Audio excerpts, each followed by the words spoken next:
Revelator Aggregator.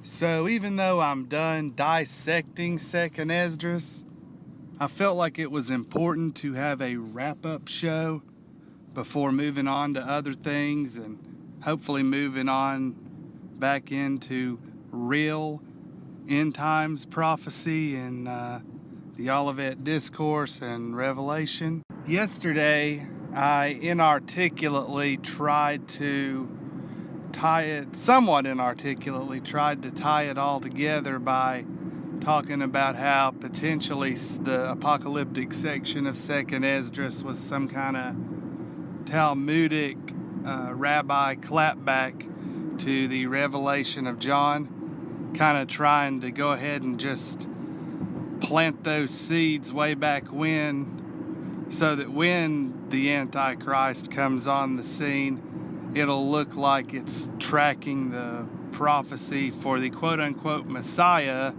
in 2nd Esdras. It's important to understand, and I've said this before, the extremist, Zionist, Luciferian death cult that's temporarily in charge of the world is doing their dead level best to try to fulfill prophecy.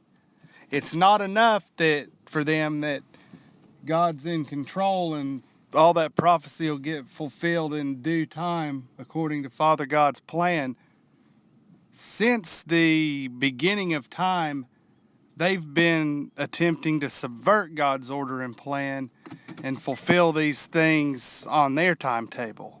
And as we talked about in 2 Thessalonians, where it talks about the restrainer, dark spiritual forces and powers and principalities are constantly trying to fulfill this stuff. Every generation supposedly has at least 2 or 3 potential antichrists. So they're constantly working, and it talks about this in 2 Thessalonians as well, which is why I'm glad God led me to cover those books earlier, before I made this series on 2nd Esdras. They're constantly working, but it's only when God removes the restrainer, or the restrainer is removed, that the stuff will be able to be fulfilled. So they're going on the assumption that the restrainer could be removed at any time, so they need to constantly be ready.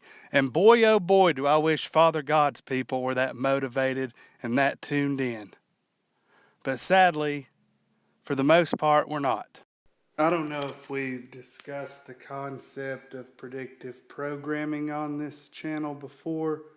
Many of y'all are probably already aware of it, but it's the idea that they give us clues about forthcoming events in popular culture, like constantly, in movies and TV shows and songs and magazines and children's books and video games. They give us all these quote-unquote clues to psychologically prepare the herd, because they view us as cattle, to prepare the herd for these events years and years and years in advance before they actually happen, so that we're more susceptible to deal with them and accept them when they do happen. And apparently, and I don't follow, like I said, their hoogie boogie religion, but apparently there's some kind of spiritual aspect to it, or magical aspect to it. Like somehow it's involved in sympathetic magic. We give power to their spell or whatever weird stuff, their forbidden stuff they're doing by participating in it.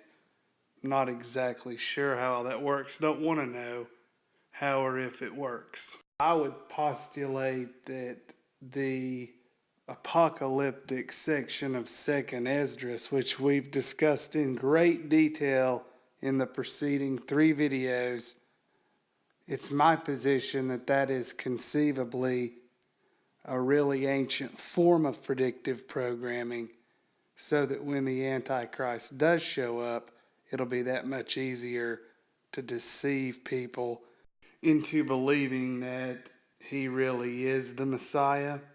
Because like I've said in other videos, They're going to potentially have a false rapture with Project Bluebeam.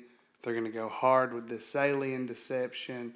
They're going hard with the lying signs and wonders and the strong delusion that Second Thessalonians talks about. So I think this is a piece of that. And knowing this Zionist, messianic, Luciferian death cult that's temporarily in charge, and I call them the quote-unquote Illuminati just as shorthand, but that's what they are. They're a Zionist, messianic, Luciferian death cult. Knowing that crowd, I wouldn't put anything past them.